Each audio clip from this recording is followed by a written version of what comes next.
సహజంగా వివాహము జరిగిన తర్వాత భార్య అందము తగ్గిపోవచ్చు.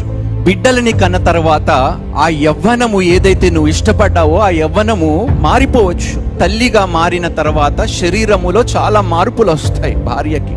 కానీ చాలా మంది దౌర్భాగ్యం ఏమిటంటే, నా భార్య ముందులాగా లేదే అని చూసి వేరే మార్గము వైపు దృష్టి సారిస్తూ ఉంటారు.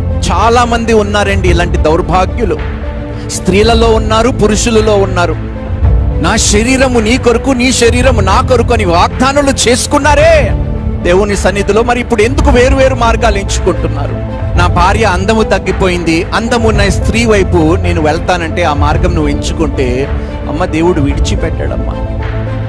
ఇష్టం వచ్చిన మార్గాల్లో మీరు వెళితే అది నాశనానికి దారి తీస్తుంది అని మీరు జ్ఞాపకం చేసుకోవాలి.